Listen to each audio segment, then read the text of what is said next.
Welcome back to the Explainer.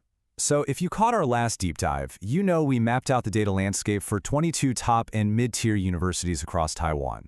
We're talking heavyweights like National Taiwan University, National Tsinghua University, National Yangming Chiatung University, and National Cheung Kong University.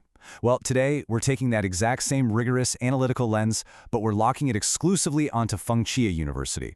We're going to place Feng Chia's departments right alongside those 22 institutions to uncover its true competitive standing in the market. Okay, let's dive into an unvarnished look at the data. We aren't here to sugarcoat anything today. We are going to point out exactly where Feng Chia thrives, and we're going to directly address where it's losing ground to its peers. Because let's be real, ignoring weaknesses only delays solving them. So we're looking at the numbers exactly as they are. Now, before we start throwing ranks around, we need to get on the exact same page about our core metric, popularity level. This isn't just your standard admission score. It's actually a calculation that combines two really critical indicators. First, you've got the ordinal rank, which basically shows how hard it is to pass that first stage screening. And second, you've got the fill rate. That represents the actual percentage of eligible students nationwide who put that specific department on their preference list. So it's a true measure of market demand. It's not just about who gets in, but who actually wants to go there. Zooming out to the macro reality for a second, if we look at Feng Chia's overall average rank across recent and projected years, it sits solidly between 43,000 and 44,000 nationally. This gives us a really solid baseline to understand the university's general positioning before we zoom into the specific departments. And that baseline brings us to a pretty harsh truth. When looking at the overall popularity sequence, Feng Chia currently lags behind all national public universities, no exceptions. Furthermore, it also trails behind the top-tier private medical institutions like Changgung University, Taipei Medical University, and China Medical University. Moving on to Category 1, EECS and Engineering, the absolute battleground for tech. Feng Chia fields 10 distinct departments in this category. We're looking at everything from electrical engineering, electronics and computer science to materials, electro-optical and aerospace and systems, rounding it all out with mechanical and CAD, automatic control, communications, and precision systems. It's a massive spread.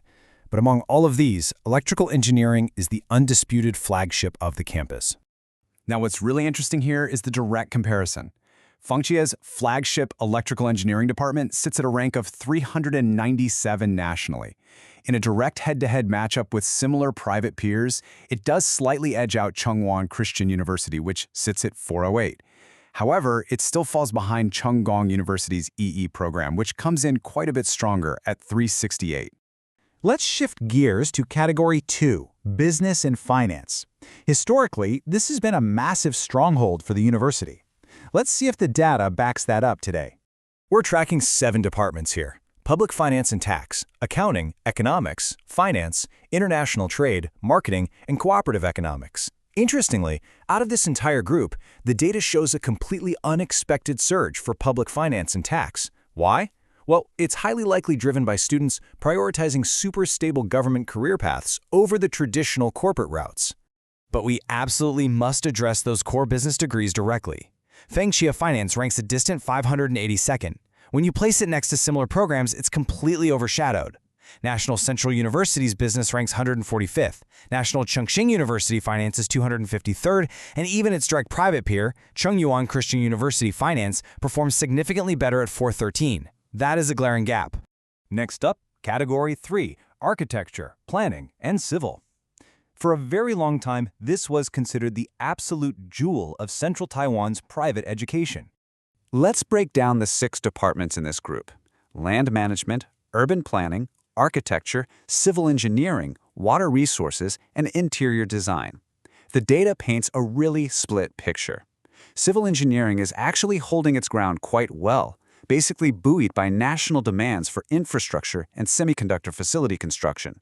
But on the flip side, there is severe, measurable weakness in urban planning and land management. So, the crucial point you need to know is right here.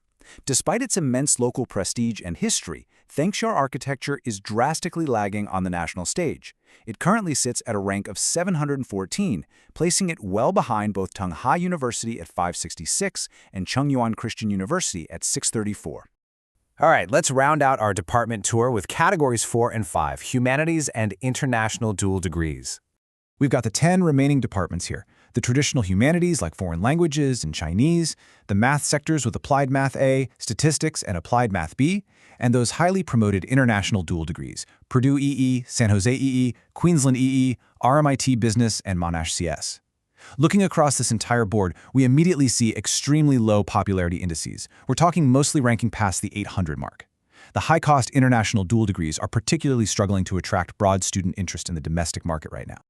The humanities are facing a literal marginalization crisis. Feng Chia's Chinese department ranks 780th, and foreign languages sits at 628th.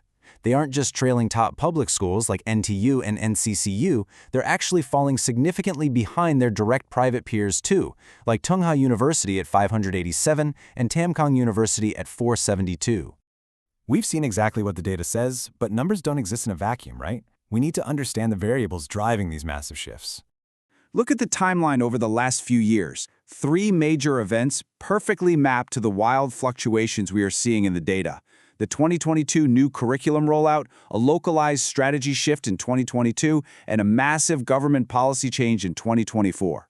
First, in 2022, the chaotic rollout of the new high school curriculum created a huge psychological panic among students.